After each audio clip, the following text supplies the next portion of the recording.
Subring's been together a very long time. Back in '92, I called up a drummer and started Subring. We formed in the suburbs of Chicago. Me and Jason, the bass player, are the only original members.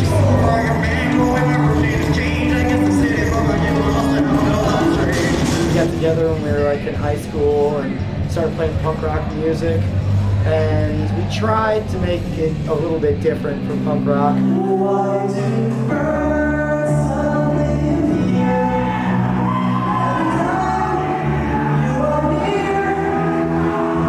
Just like me, they long to be close to you.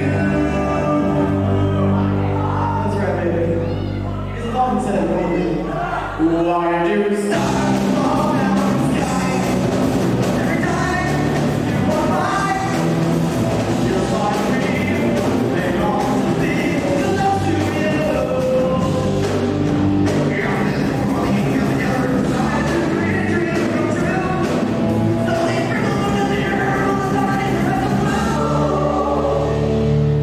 Kind of didn't get serious until about 5 years ago. We kind of changed our sound and changed what we were about and got serious about what we were doing and stayed on tour.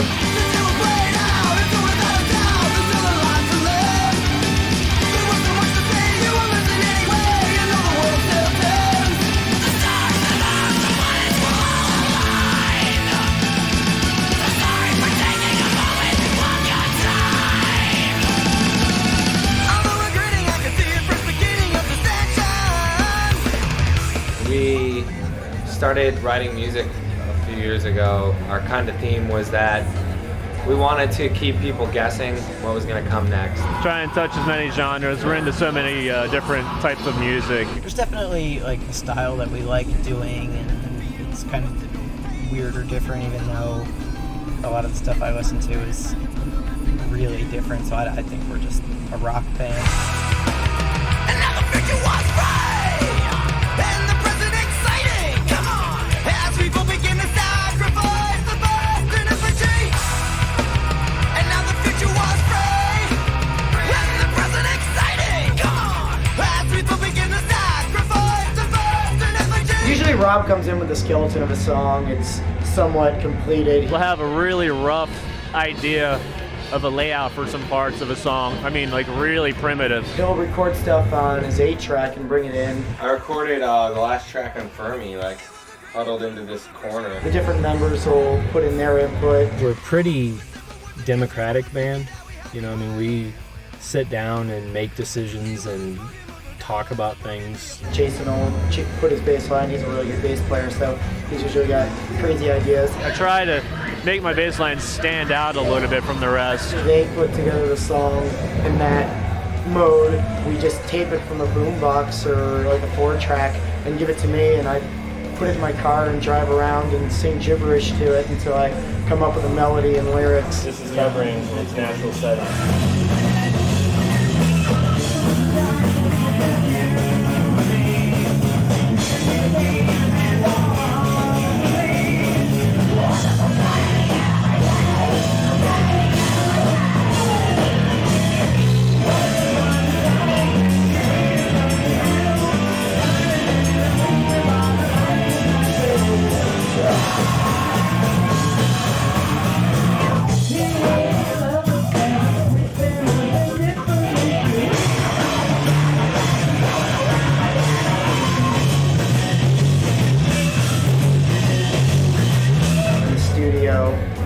Any given song has like 70 tracks in it of just weird beats and vocals and all this craziness that we just layer to try to build this like lush composition out of a rock song. I'm still amazed when I hear the recording of the albums because they take on such a different form from the original primitive version, how they started out. So it's really exciting to hear that recording.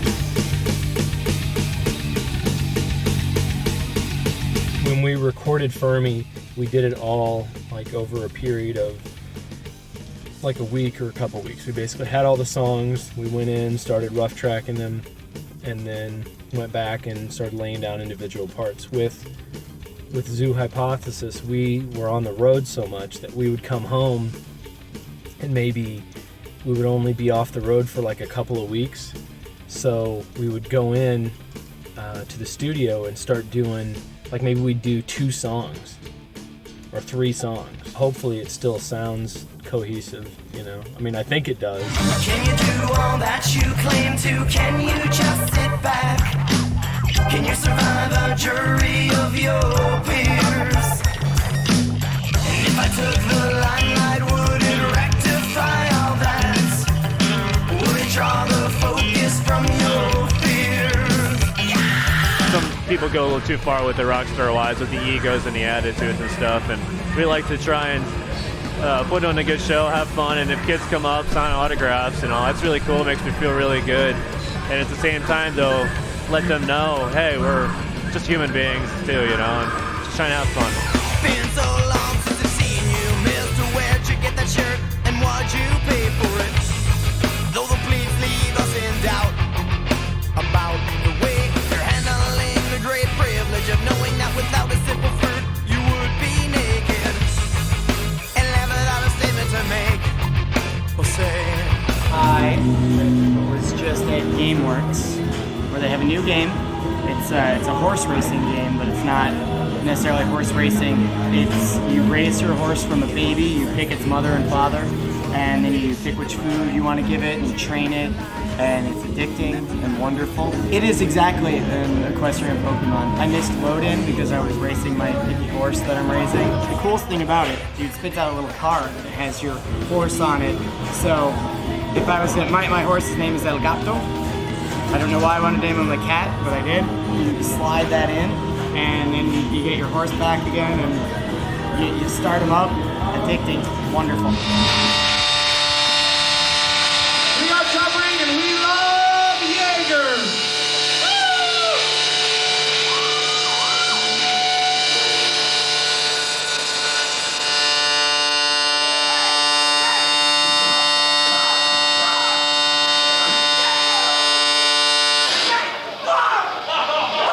Rob's got these solo albums that he's written. He's written like 2 of them in the 2 months that we've been home. Anybody can see that I'm a musical genius, but it's the little things like pinball wizard that people overlook a lot. I mean, I'm just as proud of my pinball playing as I am of my musical geniusness. I have pinball geniusness, music geniusness, even probably a couple other things. I had this job working for Volkswagen, the corporation, you know, and like I was basically collecting bills from people that were late. What I would do is like leave messages on people's machines, because I'd be calling them during the day and most of them were working. There was a lot of like Spanish speaking accounts, and I'd have to leave my number, or I'd like talk to somebody and have to like leave a message in Spanish.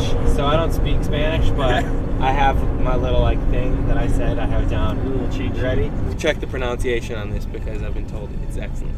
¿Le puedo dar mi número de teléfono? Sí, mi número es 800-428-6050. Pretty fucking good, right? Yeah, pretty good, pretty Rob. fucking good. It's good, dude. Yeah. Los niños chingan el conejos en mi casa. What does that mean? The kids fuck the bunnies in my house.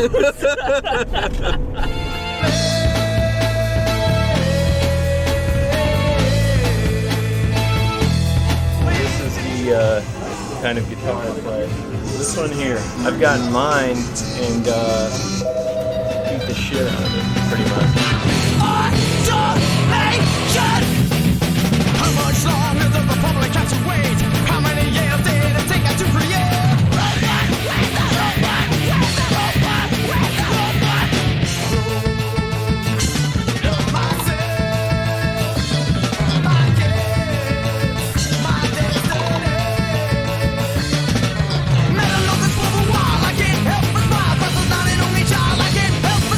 How's it going? I'm Dave Tavares, formerly of Tubring. I played on Zoo and Fermi. I'm currently not in the band now. I'm doing a couple other things. Filling in whenever Tubring needs me, but more than happy to help. There's a rumor out there that you're a plumber. Yeah, I am. I make good money at doing it. What are you reading? Autumn Kittens.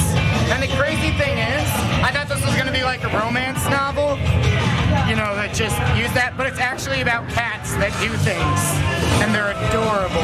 Thank you, but no thank you, hesitates. She bit her lower lip. The little pussy ate the pussy.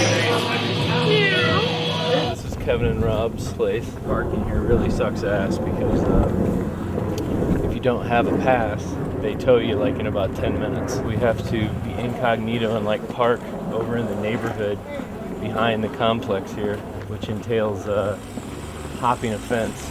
I'm sure the neighbors here love this, but this is how we gotta get back and forth to our car, so here goes nothing. Secret car parking neighborhood. This is our clock wall. We call it that because there's a lot of clocks on it. We took the batteries out of all of them, so we wouldn't have to worry about any of them. A lot of times people come here, vans too, and crash, and the ticking would kind of drive them crazy. It's easier on us too because daylight savings time would come around and we would have to change 50 clocks, and it got annoying. There's Rob's room where he writes a lot of music somewhere in here. And this is my room, where I sit on the computer all day. We always kind of thought that our live show is one of our biggest assets. So we figured the more we played live, the more people would get turned on to us. And so we just set out to do as many shows a year as we could about 3 years ago. The only way we could survive as a band, because we're not huge, and just keep getting our name out is by playing all the time. We've done like 600 shows in the last 3 years, something insane like that.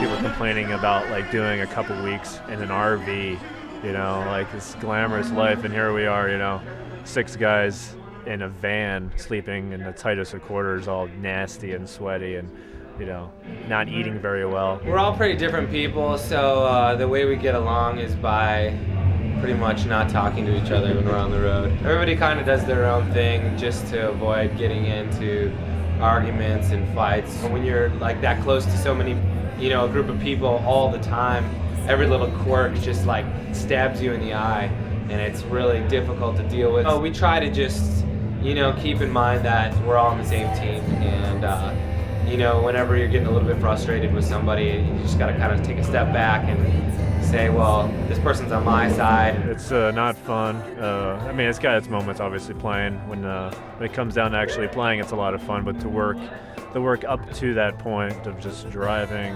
being uncomfortable, not sleeping well, showering, you know, loading in and out. Sometimes we drive to the next show, we sleep in the van. It's laid out pretty nicely.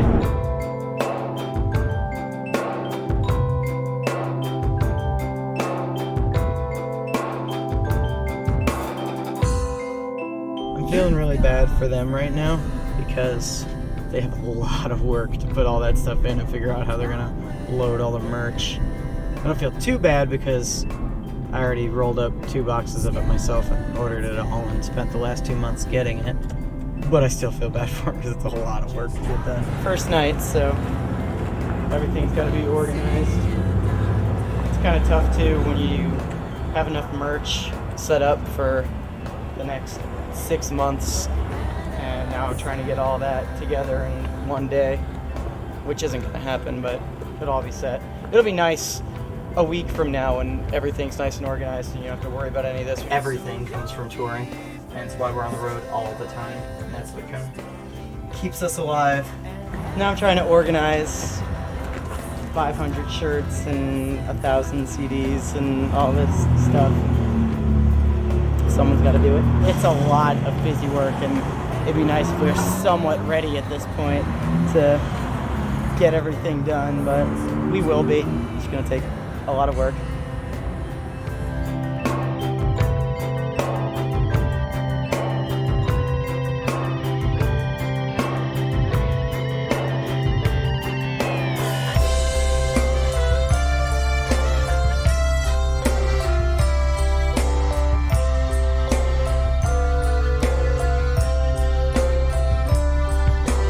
What's been going on? Fucking rocking. How long you been out? Today. Oh, yeah. So you haven't really been rocking. We've been practicing No, rocking. that's practice rocking, dude. Montreal, I don't know how good you guys do, but you do pretty good. Okay. I can have Montreal. I got a list in the RV. Okay. That's a good idea. I didn't even think of that. The way it is right now, it's pretty much split right down the middle, even amount of shows for the first half. So. No one will be seated during the locking footage. Yeah, we don't have a drummer tonight. We were just confused for a second, thinking we were supposed to pick him up on the way out, and Jason picked him up. But I was thinking for a minute that we left him in Chicago. Keep those contracts away. I don't want them. I like your bench. My punch? Yes, your thigh.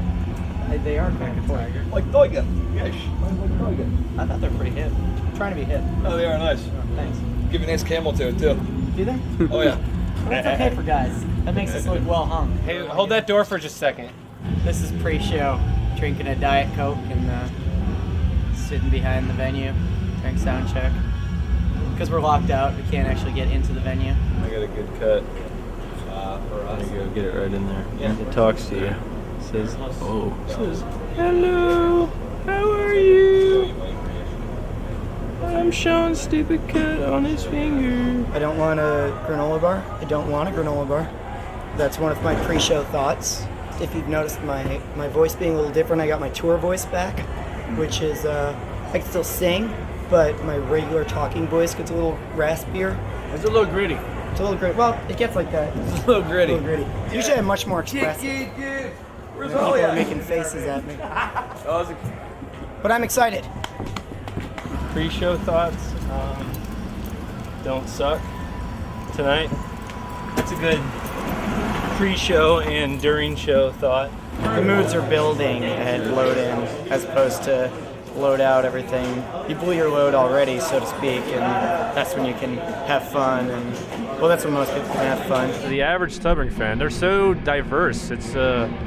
It's crazy. You got a lot of kids, like very clownish, like very loud. They like to dress up and really express themselves. The kids do. And then you got your just typical, the guy or girl come up to you, wouldn't expect to be into your music, and there they are. They say they love you, yet they have kids and stuff. It's crazy. I'm just an old man now, fucking parent, go to bed at fucking 9 o'clock at night. But, Yeah. These guys now are introducing me to bands like Mindless Self-Indulgence, Dog Fashion Disco, and now fucking Covering. Oh yeah. And I'm fucking mind-boggled by it, dude. It's the coolest shit I've ever fucking heard. I mean, my buddy is like, hey, let's go see Tubbering. Gives me the fucking zoo hypothesis. I pop it in. I'm overwhelmed, dude. My heart fucking starts beating.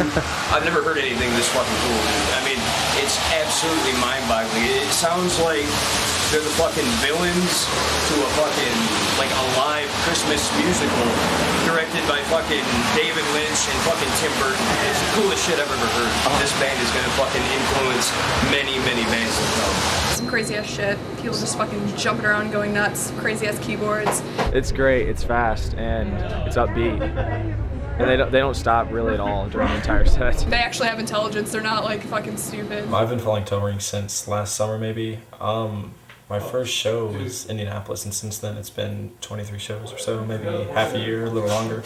At first it was just the music, but then once you get to know them, they're actually cool to just hang out with before the show. They're just great guys. They're down to earth. And yeah, I don't know. They actually care about their fans. One day we were sitting around online, and Bob was like, "Hey, do you want to go to a Tubbering show in Wisconsin?" And I was like, "When?" She was like, "Tomorrow." We leave at 7 p.m. and it's an 11-hour drive from Michigan. We drive all through the night through Chicago and up to like the Wisconsin-Minnesota border. We get there and sleeping on the sidewalk and it's fucking cold, and then someone hangs up a sign that says Tubbering may or may not be here tonight, and we're like, what the fuck? We did not just drive like 11 hours just to have them cancel the show. And they end up being 4 or 5 hours late because their van broke down in Iowa.